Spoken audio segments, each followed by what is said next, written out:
afternoon. We're gonna spend a little minute to let people get into the meeting and we'll get started shortly.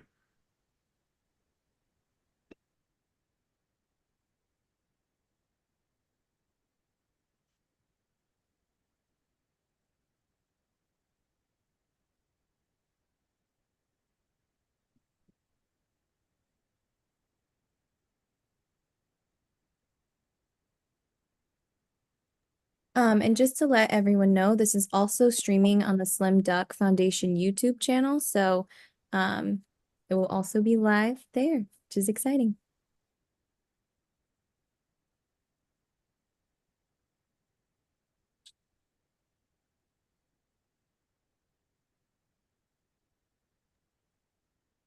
All right, all right.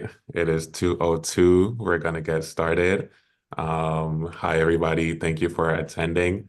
My name is Link Kavajundi and I serve on a board and as a director for the Slim Duck Foundation. And I just want to say thank you for joining the mindful conversation that we're having around mental health and sports. And we're just super excited. We know that mental health is something that needs a lot of attention. Trends show that, that's something we need to talk more about, be more proactive about when it comes to, especially our youth here in Canada. So I am so happy to have these amazing, esteemed panelists join us. And I will go ahead and pass it over to Jennifer Bertram from CMHA to introduce our panel and get started with the moderation. Well, thanks so much, Link, for having us all here today to chat about mental health.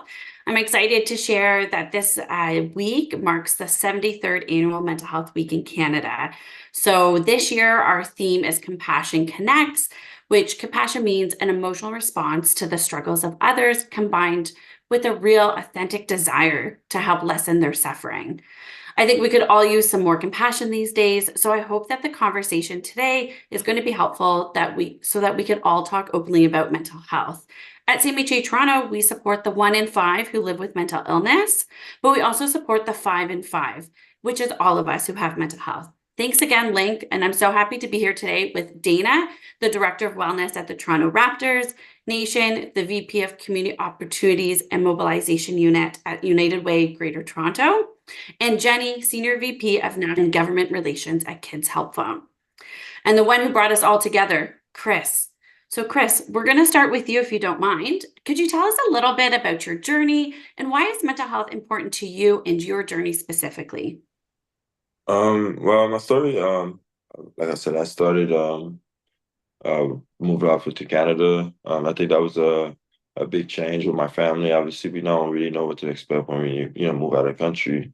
You get hit by life with this finding school, different rules. Obviously, money. There's a lot of things that starting to affect the way that you live in life. And like I said, my mom was doing a lot by herself, so I think that's something that made my my young age a little bit more affected mentally. But I think that's something that I was able to get from it is kind of finding ways to always continue even though things are hard. I think that's something that people don't really realize is that you get hit a lot of times in life and you have to find ways to how can I say, continue your life knowing that something better is coming. And I think when I was younger, my mom always put that in my head. So that was always something that I grew up with. I ended up being homeless for 2 years after leaving my mom's house. I think that's something that, it doesn't happen to everybody, but people go through a lot of stuff in life. And that's another stage that you gotta have to understand. And like I said, it builds trauma, and that's when it comes to mental issues that those are baggage that you carry through your life that can make it harder later on. So, one thing that I was able to do is, kind of always believing that something right was going to happen. I ended up playing in the tournament basketball, and one of my coach Ibrahim and Igor, they ended up finding me and giving me an opportunity to go back to school and having a chance to play basketball. That's something that I didn't have. So I decided to go, and since then, like I said, I've not been looking back. I ended up playing in college. I ended up having a degree. I ended up getting an MBA and all those things. It's a little bit of luck, but I think that it built a lot of stuff for me to be able to continue my life in a positive way. And like I said, that's something that mentally not everybody think about it, but the mental issue comes a lot in those situations. Even though things are right or wrong, there's always a way to think positively, and I think that's something that we need to put in people's head because like I said, there's a lot of negative things happening in this world right now, and um, a lot of things is kind of hard to handle for some people, and it's hard for them to stay around and just believing that there's something right. Agreed so much, Chris. I really appreciate you sharing that.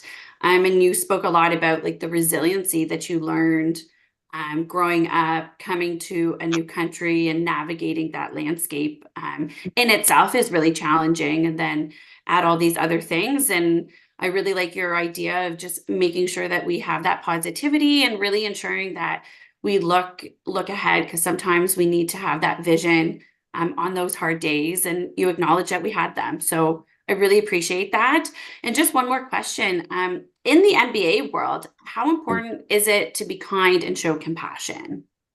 Well, I mean, we're really grateful athletes, we get to help our family. We get to, get a lot of fruit of our labor from people knowing you, getting free stuff. And I think one thing that is important is that not everybody gets that opportunity. Not everybody get that advantage. And um, you never know what somebody's going through. Sometimes like the one thing that I always do is I treat everybody the same.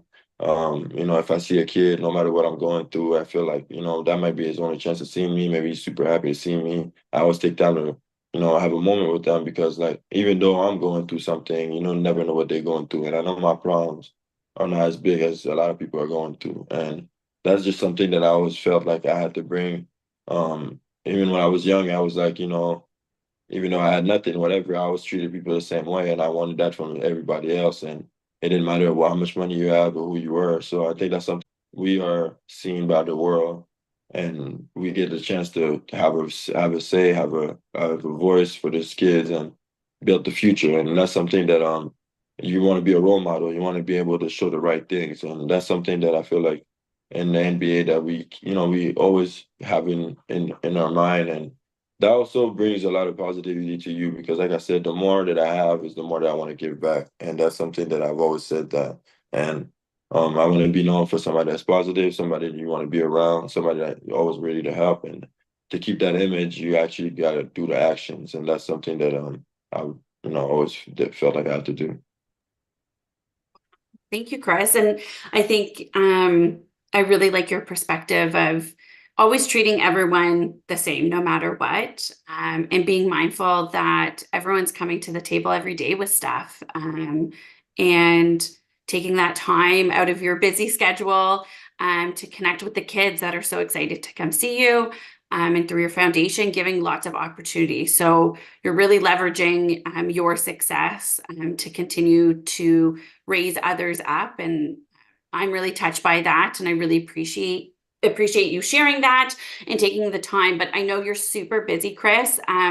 So thank you so much for jumping on quickly to get this panel started. And I'm so thankful for you and for sharing your story and always continuing to promote the mental health of all, and being a big cheerleader, I'm sure, on the team as well, and bringing the positive vibes. So thank you so much, Chris. Thank you for everybody. Thank you, Link. Without you, none of this can happen. So thank you, man. You're doing a really good job. Thanks. So my witty little comment. So as Chris has made his slam dunk by sharing his insights on mental health and his role as an NBA player, we're going to take a little pivot now. We're going to shoot some questions over to our mental health experts today. So again, we have Dana, Nation, and Jenny on the call today. So welcome. If everyone wants to give a little wave, make sure that our cameras aren't frozen. Wonderful. So Jenny, I'm going to start with you. And I would love to know, can you tell me a little bit more about the Kids Helpline and what does that mean? Let's share that with people.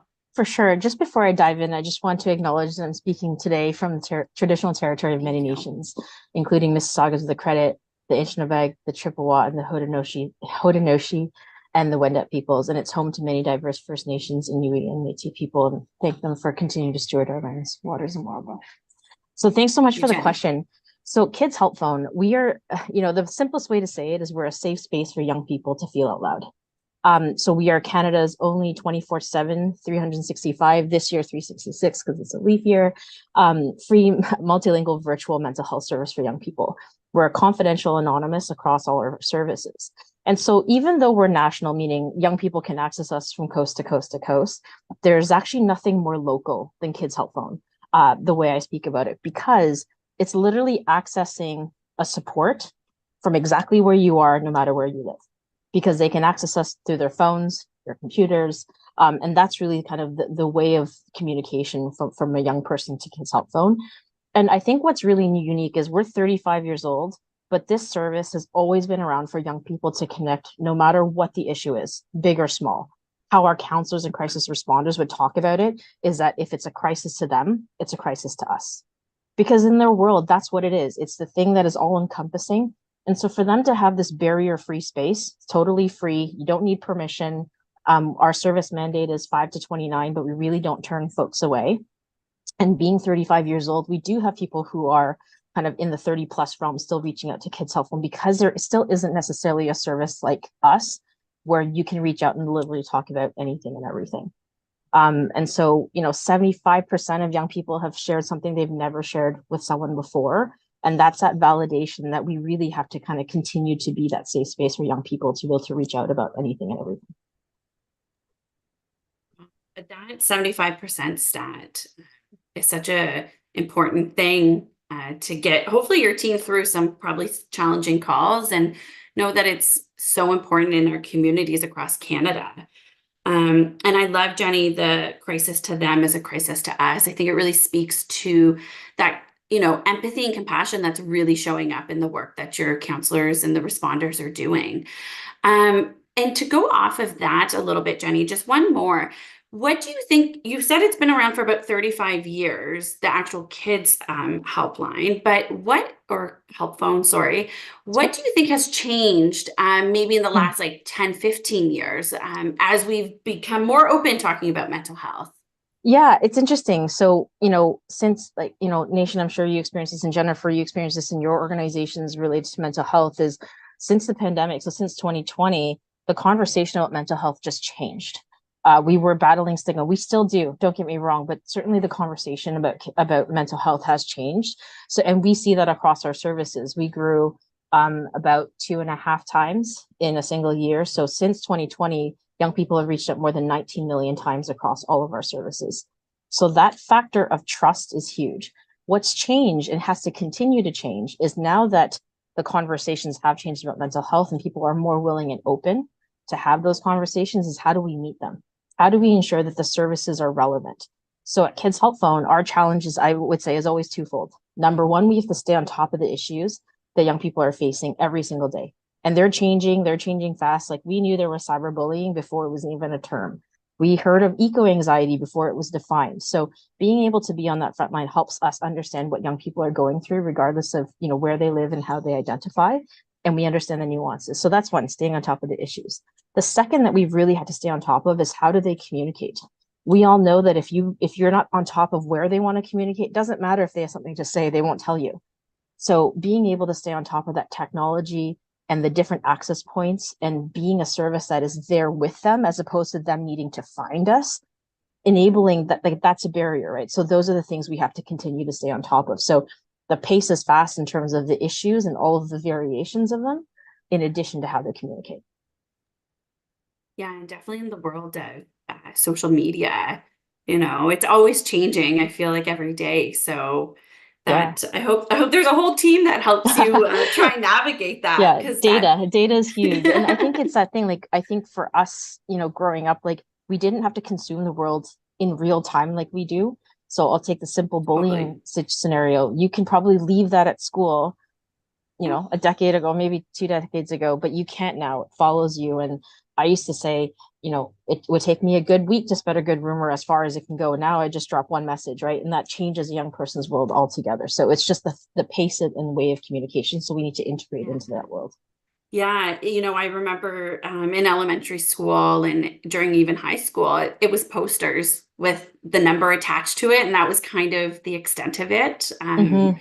Cell phones were kind of just starting to come out. So I like to hear that it's two layered and that your workplace is really looking at meeting the youth where they're at, which I think is the most important to make them feel heard. So thanks for sharing that, Jenny. I really appreciate Mhm. it.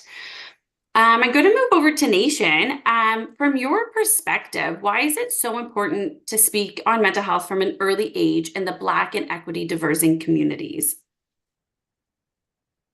Well, let me start broadly and say Yeah. that to pick up on Jenny and even Chris's earlier comments, universally, I think young people, the millennial generation and generations behind them, are the generations that research is showing, like never before, are living a reality where they feel like their world is a threat to them. Climate crisis is very real for young people and is a significant contributing factor to mental health.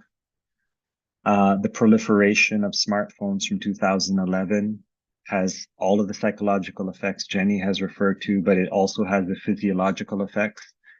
We know the impact of blue light on our bodies and stressors and how it impacts sleep. And so more and more, the research is showing that young people under 30 are not sleeping well. They're up late, they're on the phone because of the dopamine that's coming from being on the smartphone, the connection to their sense of social reality, and underscore their sense of social reality as opposed to what the social reality really is. And I think that that's universal. And it cuts across all social economic demographics. Layer that very new modern reality on top of generations of trauma carried through as a result of the transatlantic slave trade, as a result of what we know here in Canada of residential schools, the 6 feet scoop, and how that trauma has been passed on from generation to generation, the systematic dissemination of family community structures. So that is a snapshot of the reality that young people are doing, particularly Indigenous, Black, and other racialized young people. You have folks who are coming from different parts of the world who are landing as a result of either climate insecurity or global conflict and landing here with trauma, language barriers, dealing with new cultures, as Chris had shared in his very personal story. And so it's particularly important that a culturally specific approach to mental health awareness and understanding is taken into consideration.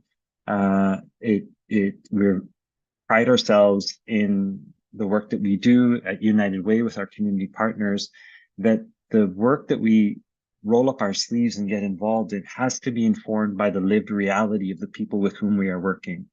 And so that means not taking a cookie cutter approach, but really understanding what's the unique cultural context, lived experience, cultural experience, historical experience of the communities that we're working with. And you think about the difference between a newcomer Black population from different parts of the continent. East African culture is very different from West African culture, which is different from Central African culture, and being very mindful not to take a one-size-fits-all monolithic approach, but to understand the nuance. You have French-speaking Africans, you have English-speaking Africans, you have Muslim Africans, you have Christian Africans. And I think that the danger sometimes is that we can ball it up all into the Black community. The Black community is a very diverse community. The Black community has folks from the LGBTQ2F sub-community. That community has, in some places, they're welcomed, in others not. There's, certainly the current asylum crisis that we're seeing here in Toronto as a result of people coming to Canada for a greater, safer environment, more inclusive and safer environment. So understanding the association with mental health and how mental health is communicated culturally is important. and they're not always what we understand through a Western paradigm may or may not translate with the different cultures that one is interacting with. And then when you get down to youth culture as a subculture in itself, is understanding, how do youth talk about mental health? Is mental health something that comes easily off the tongue, or is there another way in which the vernacular of young people in their community address the issues, but don't necessarily name it in the clinical formats that we talk about mental health as professionals? And so it's important that as we are supporting youth workers, community support workers, that we're building the capacity, that we're hiring and folks who reflect the communities that are being served. That's absolutely important. And where that is not always possible, or there's a greater need, that we're building cultural understanding and capacity for folks who need to understand what are the cultural nuances that are specific to these communities. How do these young people speak? And what's their reality from young people who may be living or growing up in Kingston Galloway versus young people who are growing up in Western Mount Nessus versus young people who are growing up in South Markham. They all may generally come from the Black community, but there's a nuance there, and understanding what their relationship is with mental health, the language that they use to articulate mental health, is important to building the necessary relationships for engagement and, whenever possible or whenever needed, interventions. So that is a long answer to why it's important to take a culturally nuanced approach to mental health when it comes to Black and other racialized communities. Yeah, thanks, Nation. I think that question could probably be a 2-hour discussion because there's lots to unpack. And I think really, to me, what I picked out is similar with Jenny, is talking about the importance of meeting specifically the youth where they're at, listen to them and learn from them as well. So there's lots to continue to do. As we know, Toronto is a very diverse community. And I think it's really important that we remember we have to look at each community subgroups still individually, but still at a whole level as well, and continue those conversations and education. So I look forward to connecting further offline, Nation, to continue to learn more for myself as well. So thank you. So we're going to shift it over to Jenny a little bit, Dana, I apologize. And I'm curious to know, how do you prioritize the mental health and well-being for the Raptors?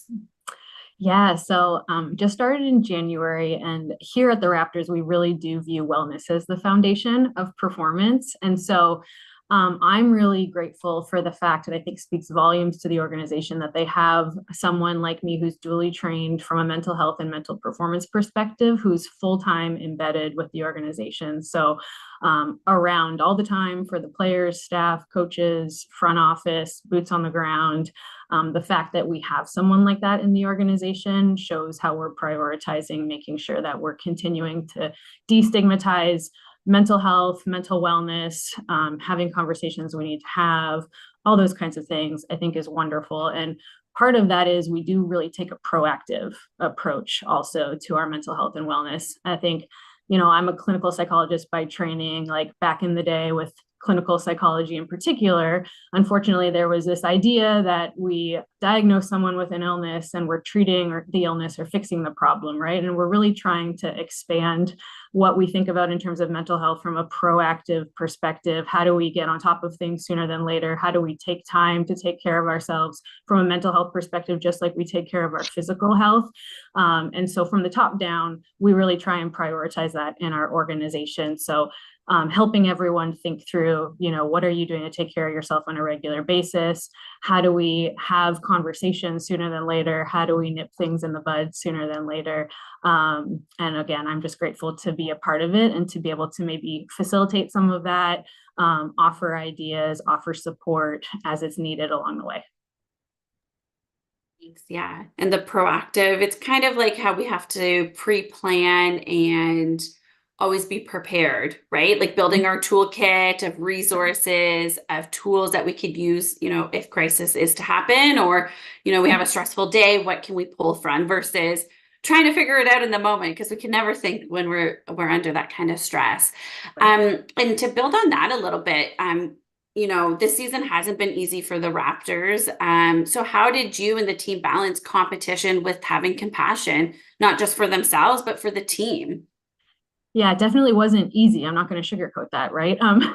But it's interesting to think about when so many things changed like they did, and were up and down and in flux, and there was a lot of instability. A lot of folks could have a hard time with that, could feel more anxious, could feel more worried, uncertain about the future, like chaos could ensue. And the fact that I was really impressed by the end of the season, our culture was intact. And so it's interesting to reflect back, you know, what did we do along the way that helped us come out of it like that at the end?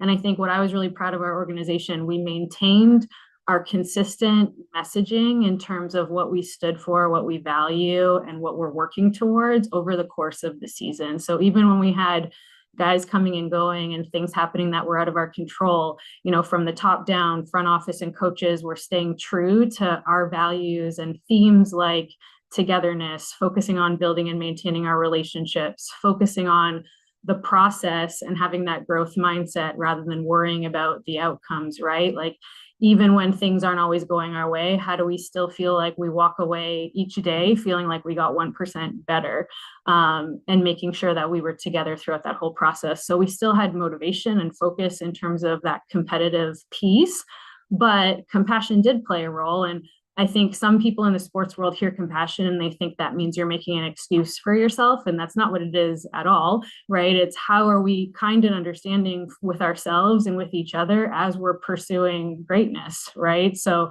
with a growth mindset, we have to fall down once in a while in order to get that much better. And so helping, I think with that messaging, we were able to lean into the discomfort a little bit and still keep our eyes on that big picture with we're going to come out stronger as a result of this. Kind of Chris talked a lot about resilience, right? And how do we actually learn something from these really tough moments, not get stuck in them, not want to just, you know, forget it ever happened, but we're actually going to pay attention to it a little bit and focus on what we did well and what we can build off of and what we can learn to come out even better as a result. Yeah, thank you so much. And I was thinking the exact same thing.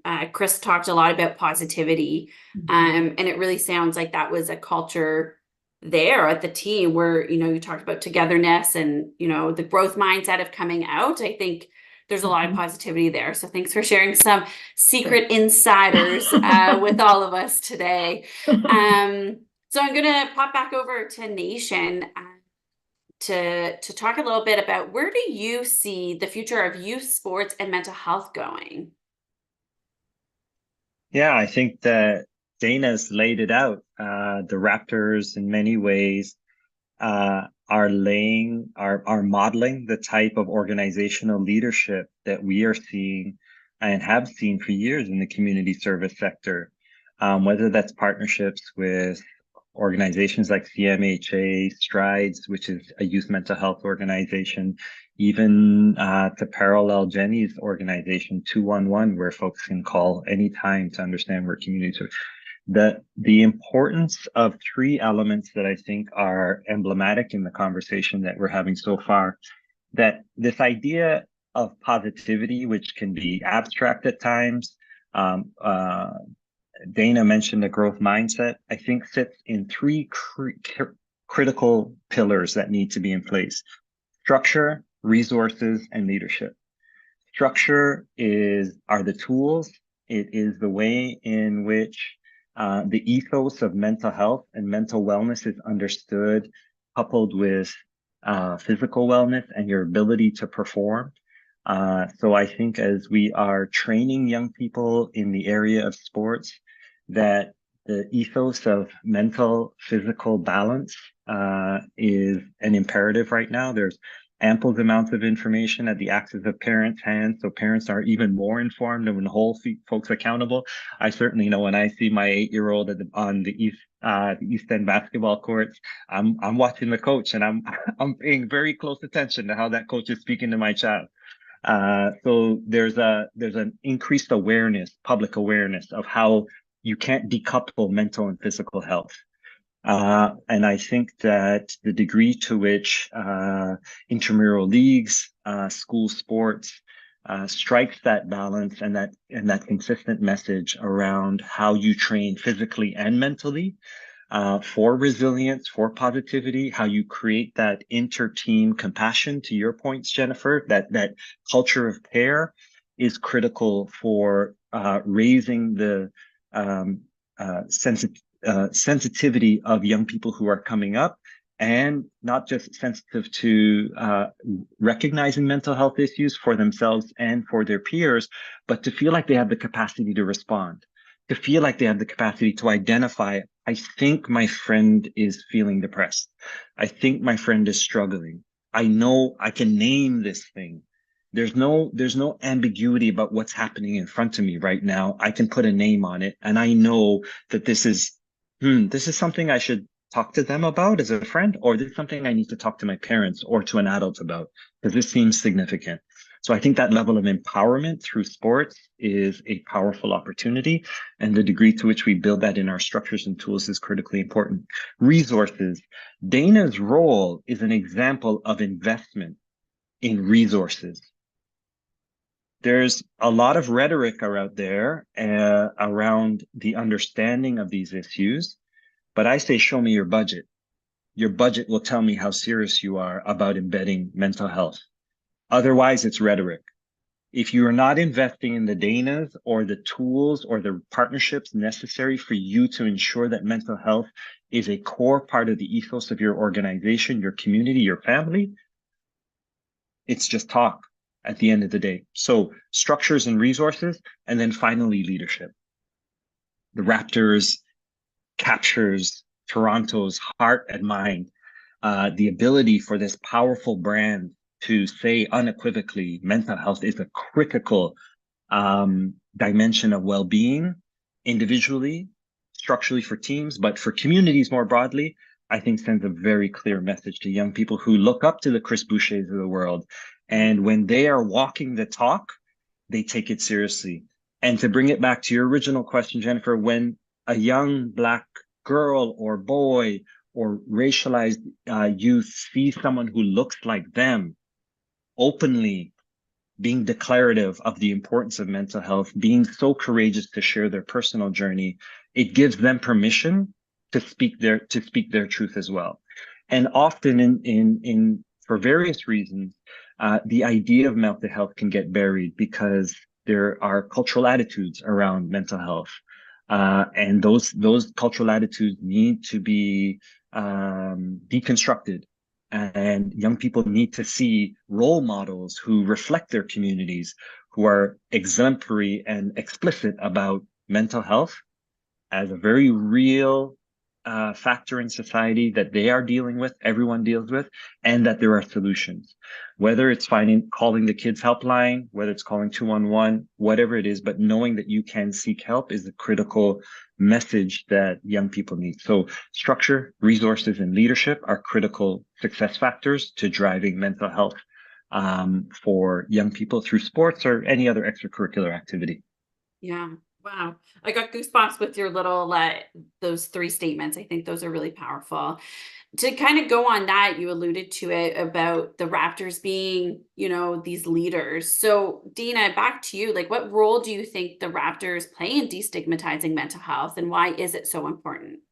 Yeah, I mean, professional athletes have a platform, right? And so I think what we try and do within the Raptors is helping all of our athletes maximize whatever partnerships, opportunities that they want, that's meaningful for them, that gives them passion and purpose. And so, again, Chris was on the call today. Obviously, it's wonderful that he's comfortable sharing his story. And in terms of like how that supports our mental health initiatives is wonderful. Now that we have new guys on our roster, getting used to being in Toronto, getting used to the area, things like that. There's potential opportunity if they want to partner with some mental health initiatives in the area, and we would gladly support them with that. I'm new to the organization, but I know we've partnered with Bell Let's Talk for a Let's Talk game in the past. We want to continue elevating that game, making it even bigger, making sure that all of our education messaging around that and how we celebrate that game is going to be important to us moving forward, and other partnerships that we're going to develop within the community. Those are kind of some of the formal things. Within the league, we have our Mind Health group. I don't know if you can see my sweatshirt. Yeah. But what's really cool about Mind Health as well is that within our league, we have access to resources. This is Mental Health Awareness Month, so Mind Health has provided some resources that I can share within our organization. I was even grateful that I submitted an order for these hoodies within Mind Health, and we were able to get quite a lot. Most of our players wanted one, a lot of our staff and coaches wanted one. So again, even in small ways, like wearing a sweatshirt like this around is different than maybe some folks who wouldn't have felt comfortable wearing a hoodie like this in the past. So I think it's also just informally within our organization, like, how are our guys talking about emotions? How are they supporting each other? How are they checking in with each other? How are our staff having a pulse on when we need a rest day, or when, there was one time in California where Darko canceled practice and we all rode bikes in Santa Monica. And so like things So like important. that. Yeah, so things like that. I mean, the more that we're making that a part of our culture and we're modeling that, I think everyone in our organization is working to destigmatize mental health in those everyday interactions. Yeah, I love it. And just like that informal stuff that you said. And I know, I believe in the past, Jenny, the Kids Helpline had previously partnered with NBA Canada. So how do you think like sports partnerships are beneficial to advancing positive youth mental health across our communities?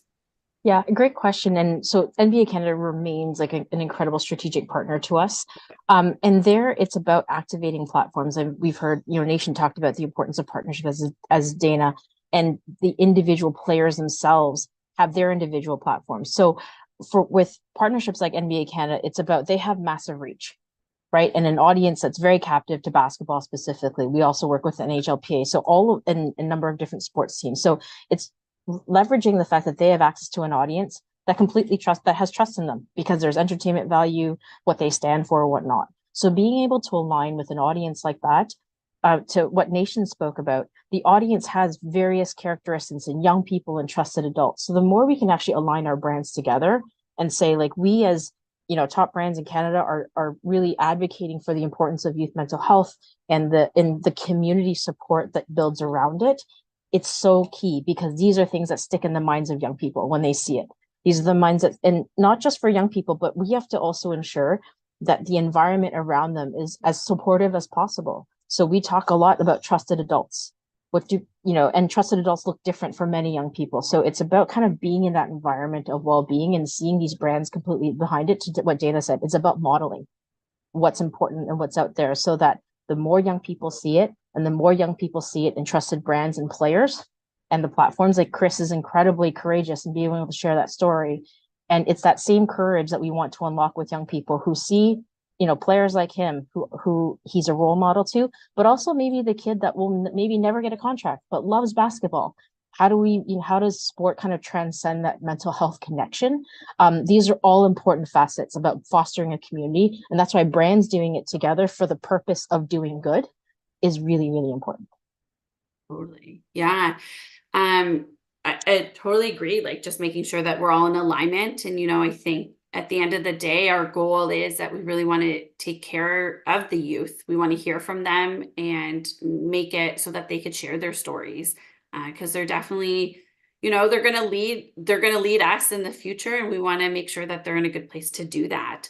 Yeah. And I just want to touch on what Dana said too. Like, everyone has that unique story, and Nation spoke about that intersectionality. So it's not about one person, one player, one brand doing this. There's so many facets to what we all represent, to ensure that it's maybe that one authentic part of your story that crosses that intersectionality. That might be the piece. So the more people are talking about it in their unique way is important. And one of the biggest compliments, I think, feedback, our counselors love feedback from young people, because it's an anonymous service. They don't always get the feedback of, how the conversation has gone or whatnot.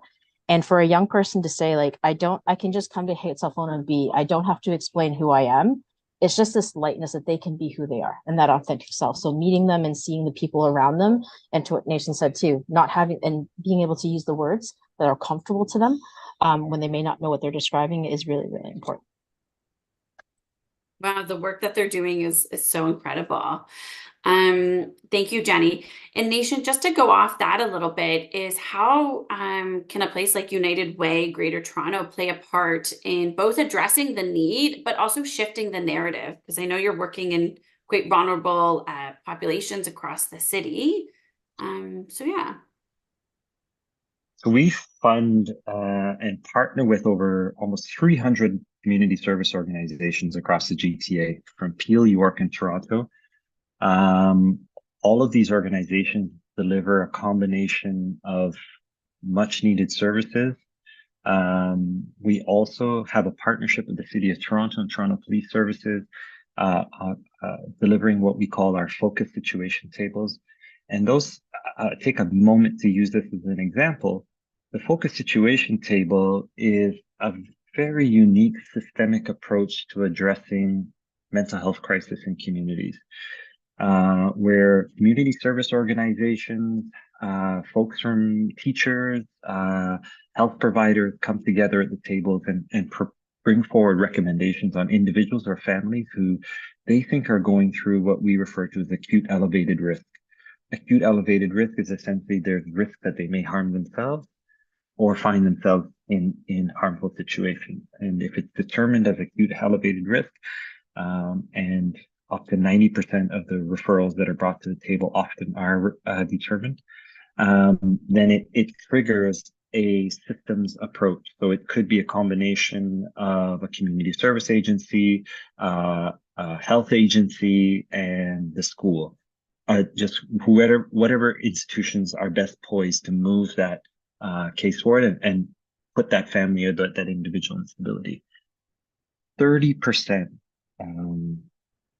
of the acute elevated risks are young people 12 to 29. And I'm happy to say that it's this example of United Way collaborating with systems players that leads to over 80% of those situations being resolved. The way in which we build partnerships with community service agencies is built on some key principles. And one is, are the programs you're delivering in community informed by community? To what degree has the community articulated this is a need, A, and then B, this is how we want to address that need together. Totally. So that, when you think about the youth programs that United Way partners with across the GTA, many of those youth programs have a social recreational element. And some of those programs that we partner with deal with some of the more vulnerable young people who are often vulnerable to being involved in the criminal justice system. And so understanding how they apply mental health as part of that wraparound support for those individuals that come into their program. C is an organization that we partner with, and C has a very deliberate focus on Black youth, creating an environment for young Black professionals, and focuses on young people who are often left out of the equation, have the education system has failed them. They've not found success in the education system. And so they become vulnerable to mental health crises. They become vulnerable to homelessness. Chris referred to homelessness earlier. They become vulnerable to being involved in the criminal justice system. And so this is a program that is particularly designed around the cultural needs of these young people and has identified cognitive behavioral therapy as a critical element of their program that is embedded and integrated with skills-based training, skills-based development, mentorship. So there's the objective, again, to Jenny's point, young people aren't coming in for mental health supports. They're coming in for a job. I want a job. I want to know how to get to the job market. When they enter into an organization like C, which United Way helped to build up from the ground, then what those professionals are able to do is like, okay, let's figure out where you are right now on that journey. And the degree to which those young people are struggling with trauma and mental health, it becomes integrated into that training program seamlessly. So Wow. it has proven from the research that we've done, the evaluation we've done, to be a critical success factor for some of the more vulnerable young people. And so we're seeing that integration of mental health with social recreational programming growing across the community service sector. And there are some stellar leaders across Toronto who are driving that work. And we're happy to be partners in this work. Yeah, that's incredible. And 300 community agencies. That's almost 300. Wow. Yes. Really great, Nation. Just being mindful of time, just because we've gone over a few minutes, I just have one really quick question, Dana, is what advice in, maybe a couple sentences or words would you give to young people? I think Chris honestly said it really well when Yeah. he was talking about the growth mindset and resilience building part. I mean, success doesn't happen overnight, right? So I think for folks, when you're passionate about something, when you're interested in something, recognize that focusing on that process and the day-to-day is going to be super helpful in helping you achieve your goals in the long term. And sometimes that means staying with something that's uncomfortable if it's not going well right away, or if something, an obstacle got put in your path. How are you able to acknowledge it and maybe ask for support when you don't have to always do it alone in order to get past that obstacle and continue growing as you work towards your goals. I think that's a big part. I mean, I talk about emotions a lot of the time, and again, our emotions are there for a reason. So I think for a long time, we've tried to tell our youth, ignore your emotions or push them aside, especially within sports. And I just want people to get more comfortable leaning in to things that are uncomfortable and learning how to work with them rather than suppressing them or avoiding them. Thank you. Thank you. So thank you, Jenny, Dana, Nation, for answering my questions today. I'm going to pass the mic over to Link to wrap everything up. Thanks so much, Jennifer. And we also want to thank you for moderating so eloquently, sharing your insights. And I do want to say thank you to all the panelists again, just echoing what Jennifer said. Jenny, Nation, Dana, thanks so much. And this conversation is really important for the SlimmDuck Foundation. We do want to see young people thrive across Canada, across the world. And we do want to, drive that impact through partnerships with organization companies like yours. So thank you for making time. And I also want to thank all the people who attended. I think the impact is not only limited to the people who are speaking as panelists, but as you take in all of the gems that were shared, and I was behind my screen just snapping my fingers, take all of this in and find ways, to drive innovation, find solutions so we can, drive more positive mental health across the country for our youth through sports as well. So I want to say thank you, everyone. I want to say before we part ways, you can look in the chat and find how to connect with the SlimmDuck Foundation. And once again, we're super appreciative of your time. Thank you all.